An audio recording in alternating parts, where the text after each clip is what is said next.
There's always a moment, quiet, unexpected, almost cruel, when the avoidant finally realizes they miss you. It doesn't happen when you leave. It doesn't happen during the arguments, the silence, or even the cold goodbye. It happens much later, in the stillness of their own solitude, when the noise of their distractions fades and they notice something missing. A voice they'd grown used to hearing. A softness that balanced their distance. A presence that no longer fills their days, but somehow still lingers in their thoughts. Avoidant individuals are masters at suppressing their emotions. They convince themselves that detachment equals strength, that walking away first is control. When intimacy becomes too close, they retreat, not out of malice, but out of fear. Fear of being consumed, misunderstood, or trapped. In their mind, distance is safety. But emotional safety often comes at the cost of connection, and though they don't admit it, that cost begins to weigh on them. At first, they celebrate the silence. They reclaim their space, their independence, their calm. They tell themselves they're better off, that the relationship was too much, too complicated, too demanding. But time has a way of dissolving illusions. Slowly, the relief fades.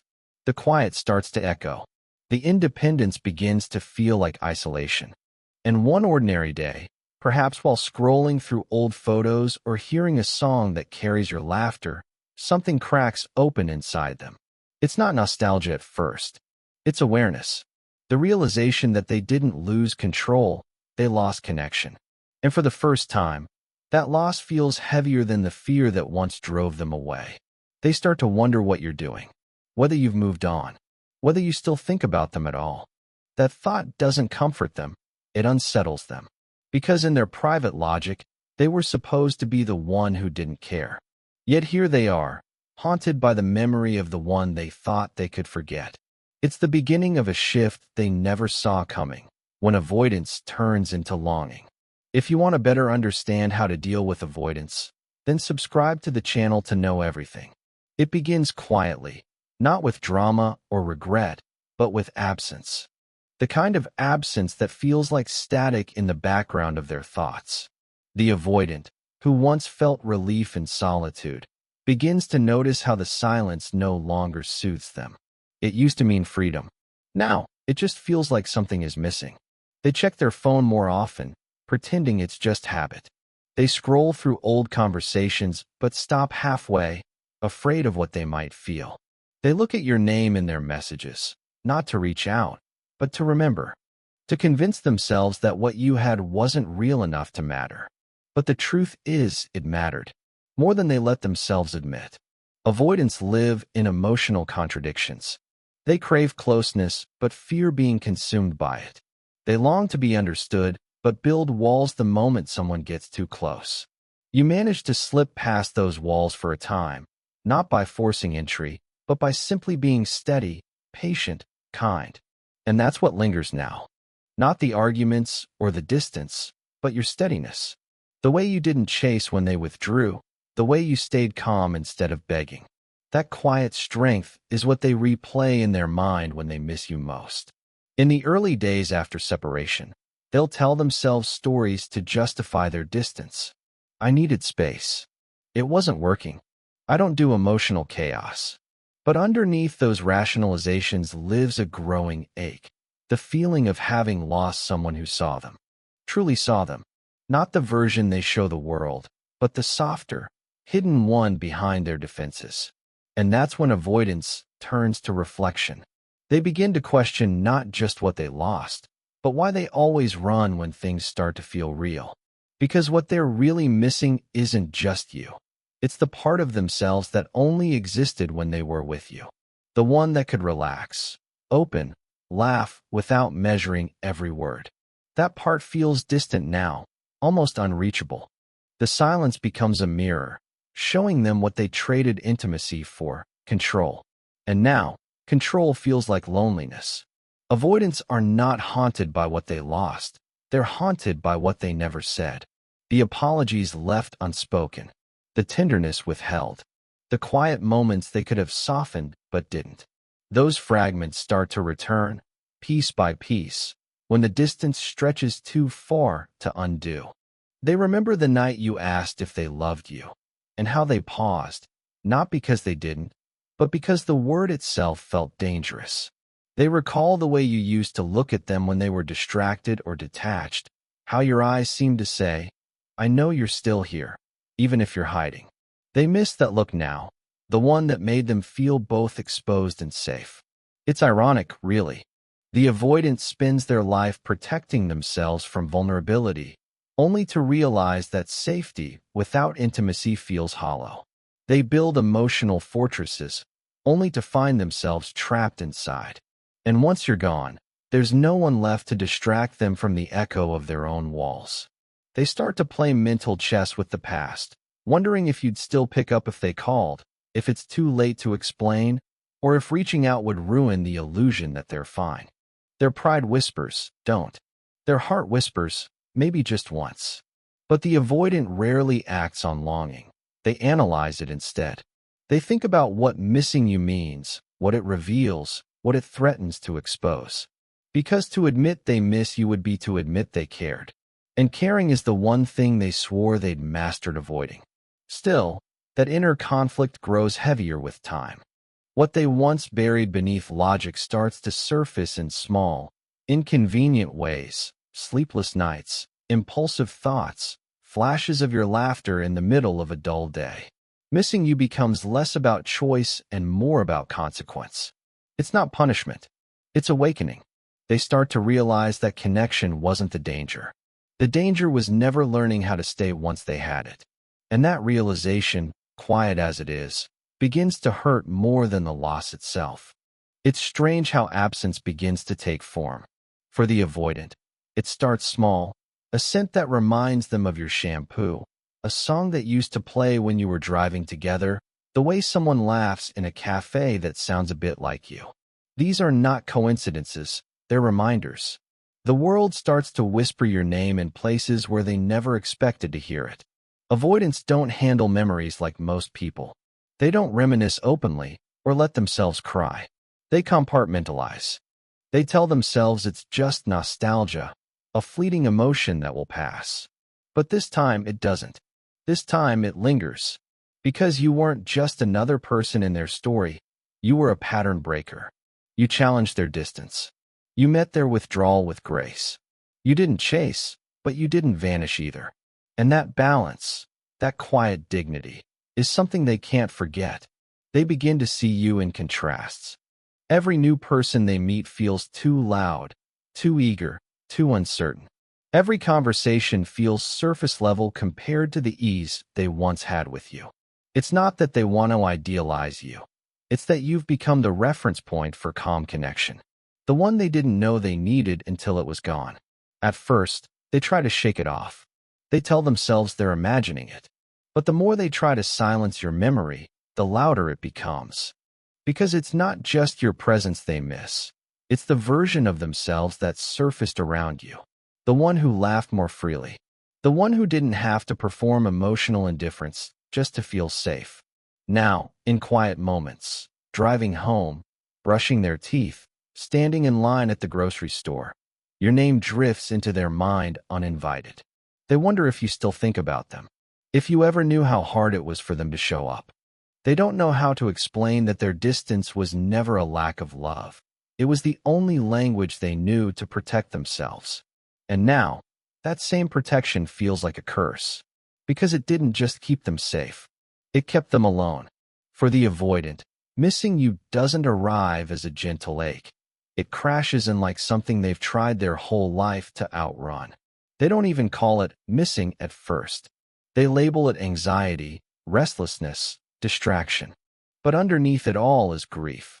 A quiet mourning for something they told themselves they didn't need, but now can't stop thinking about.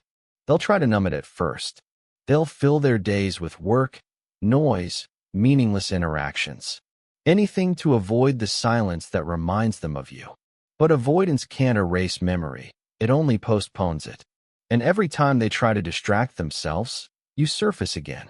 In a moment, in a dream, in a breath. Because missing you isn't about your absence. It's about their avoidance finally losing its grip. This is the stage where fear begins to stir. Not fear of you, fear of themselves. Fear of realizing that the emotions they've kept locked away all these years can't be controlled anymore. They start to sense that what they pushed away wasn't danger. It was intimacy. And intimacy, though terrifying, is exactly what they now crave. But fear doesn't vanish overnight. Instead, it mutates. It whispers to them, "Don't reach out. They've moved on. You'll look weak." The avoidant listens to that voice because it feels familiar. Self-protection has always been their compass, even when it led them in circles. Yet deep down, another voice begins to grow louder. One that says, you miss them because you cared. You're human. And maybe that's okay. It's in this tension that they begin to unravel. Not in public, not visibly, but privately, where pride meets longing. They scroll through your old photos, not to wallow, but to remember the safety you once offered. The ease, the way your presence softened their edges. And though they might never say it out loud, part of them begins to wish they had stayed. Just a little longer. Just enough to see if love could have felt less like a threat and more like a home. Because now, they're realizing something they never thought possible. That the distance they created to feel safe has become the very thing they fear most. At some point, the missing turns into impulse. The avoidant feels the pull, that sudden, irrational urge to reach out. A late-night scroll through your profile. A half-written message that never gets sent. A playlist they build but never share. It's the emotional tug-of-war between longing and fear, connection and pride. They might tell themselves it's just curiosity, that they only want to check in to see how you're doing. But deep down, they know it's more than that. They want to know if the door is still open, if you'd still listen, if you still care. Because for the avoidant, closure isn't about words, it's about safety. And you once made them feel safe in a way they didn't know how to sustain. But approaching you means risking rejection. It means facing the very thing they spent their life avoiding, vulnerability. So, instead of reaching out, they linger. They hover at the edge of reconnection, watching, wondering, waiting for a sign that you might still want them. They might post something vague online, hoping you'll notice. They might even ask mutual friends how you've been, disguising their curiosity as casual. But beneath every small act is the same unspoken question. Would you still want me if I came back different?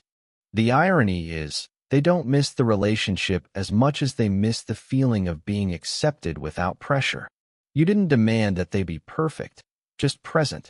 And that kind of acceptance is something they can't find easily elsewhere. It unsettles them to realize how rare it was, how deeply it shaped them even in silence. Sometimes, they rehearse what they'd say if they ever saw you again. They imagine it. The apology, the awkward small talk, the pause when they look into your eyes and see all the things they ran from. They think they'd explain their fear, their retreat, the way they mistook peace for boredom and love for danger. But when the moment comes, or when they come close to making it happen, they freeze. Because wanting to return and knowing how to return are two different things. And until they learn how to bridge that gap, they'll stay in the same familiar place, halfway between missing you and being too afraid to be missed back. Regret comes late for the avoidant. It doesn't arrive in a wave. It seeps in, slow and quiet, like water through cracks they thought were sealed. It's not the kind of regret that screams. It whispers. It creeps into their thoughts when they least expect it, while brushing their teeth, folding laundry, hearing a phrase you used to say. The smallest things start to feel heavy with meaning. They begin to see the truth they've been avoiding all along. They didn't just lose you. They lost the version of themselves that only existed with you. The one who could let their guard down, laugh without calculation, speak without fearing how it sounded. You saw that version. You held space for it. And now, without you, it's gone quiet again. Regret, for them, isn't about missing the good moments. It's about recognizing the ones they ruined. The times you tried to reach them and they shut down. The moments they could have said, I care, but chose silence instead. They replay them like scenes from a film they can't rewrite, each one a reminder that love doesn't always end from lack of feeling. Sometimes it ends from fear. And that's the hardest part for the avoidant to admit. That love was there, that it always was. They just didn't know how to let it in. They told themselves it was easier to detach than to risk being hurt. But now they see that distance doesn't protect you. It isolates you. And isolation is its own kind of heartbreak. In this reflection, they finally meet themselves, not the confident version they show the world, but the scared one who flinched at kindness, who equated intimacy with danger. It's a humbling moment, the kind that strips away pride and leaves only truth. They didn't push you away because you were wrong for them. They pushed you away because you were right, too right, and that terrified them. Now, every mirror they pass reflects not just their face, but a question they can't escape. What if I had stayed? And in that single question lives the quiet ache of every avoidant heart. The knowledge that the love they once feared has become the very thing they crave, too late to hold. It takes time, sometimes months, sometimes years, for the avoidant to reach the truth they've been circling all along. Love was never the threat. It was the safety they didn't know how to receive. They look back and realize how much they mistook peace for boredom, affection for pressure, and closeness for danger. You offered them something stable, something consistent, but to them, stability felt foreign. Now, in hindsight, they see what it truly was, home. This is the part that hurts the most, because the avoidant begins to understand that they weren't protecting themselves from you. They were protecting themselves from feeling. And you just happened to be the one who made them feel the most. Every withdrawal, every silence, every time they turned cold wasn't about lack of care, it was about too much of it. They were drowning in emotions they never learned to swim through.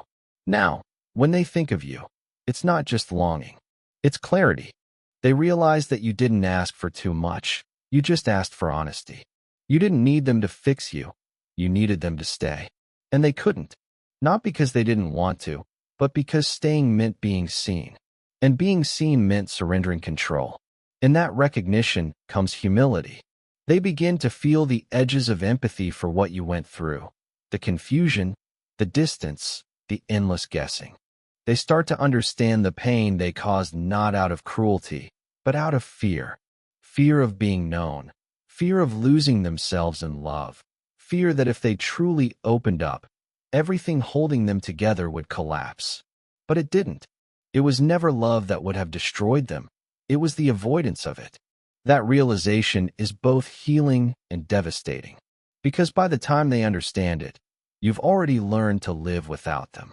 You've moved forward, stronger, softer, more self-aware. And they're still there, sitting in the quiet space where love used to be, finally brave enough to feel what they once ran from. For the first time, they don't just miss you. They grieve the version of themselves that couldn't love you properly when they had the chance. When the avoidant finally stops running, the emotions they've avoided their entire life arrive all at once. It doesn't look dramatic. There are no grand gestures, no desperate midnight calls. It's quieter, lonelier, deeper than that. It's sitting in their car a little too long after parking. It's hearing a song that once meant nothing and now makes their chest tighten. It's realizing that all the people they've met since you never touched them the same way. Not because those people were wrong, but because those people weren't you. They start to feel the weight of what they lost, not the relationship as it was, but the possibility of what it could have become if they had just stayed open. They replay the moments you tried to reach them, the way your eyes softened when they withdrew, the quiet hope in your voice when you said, "I just want you to let me in." They remember not what you said, but how you meant it. And that memory hurts in a way that no distraction can fix. Avoidants often think they can outthink emotion, that understanding the logic of why something ended will neutralize the pain. But emotion doesn't dissolve under logic. It lingers. It hums in the body, in the heart, in the pauses between breaths. And now, that hum is all they hear. For the first time, they're not analyzing it, they're feeling it. the sorrow, the tenderness, the love, the regret. And strangely, amidst the ache, there's a kind of beauty. Because this is what healing looks like for the avoidant. Not a sudden change, but an awakening. They start to see that vulnerability isn't a loss of power. It's a reclamation of it. To care deeply isn't weakness. It's courage. The very thing they feared most, being emotionally seen, is the thing that could have saved them from the loneliness they now sit with. They might still not know how to reach out. They might never say the words they rehearse in their mind. But internally, something irreversible has shifted. The armor has cracked. The walls no longer hold. And through those fractures, light begins to seep in, soft, patient, forgiving. It's too late to undo the past, but not too late to understand it. And that understanding, though bittersweet, becomes the first real act of love they've ever offered, even if it comes in your absence. There comes a moment, subtle, almost sacred, when the avoidant finally stops idealizing the past and begins to understand it, not as a tragedy, but as a teacher. The ache of missing you becomes less about wanting you back and more about facing what your presence revealed. That love was never supposed to feel like control, and vulnerability was never a threat. In that realization lies the beginning of their quiet redemption. They start showing up differently, not just in relationships, but in life. The walls that once defined their safety now feel suffocating, so they start to lower them, inch by inch. They begin answering texts they would have once ignored. They listen longer, speak softer. When new people enter their lives, they try, not perfectly, not without fear, to stay open. And even though they may still flinch at closeness, they don't run quite as fast. It's not that they've forgotten you. They never will. You were the mirror that showed them what love could be, not dramatic or chaotic, but real. You reflected back to them all the softness they buried, all the connection they denied themselves. And though it took your absence to see it, that reflection remains. It becomes the compass that slowly guides them toward something truer. If they could tell you anything now, it wouldn't be a plea or an apology. It would be gratitude. Gratitude for your patience, for your steadiness, for teaching them, even through silence, that love doesn't have to demand. It can simply exist, quietly, steadily, courageously. You didn't just touch their heart. You changed its shape. They finally understand that missing you wasn't punishment. It was awakening. Because through that ache, they learned that avoidance isn't strength, connection is. That love, when met with honesty, doesn't take anything away. It gives us back to ourselves. And if they could send one message into the quiet between you, it would be this: thank you for seeing me before I ever learned how to see myself. If this story resonated with you, write a comment below, share your thoughts, your own journey, or your silence. Don't forget to subscribe and repost so that others can find the reflection they've been avoiding too.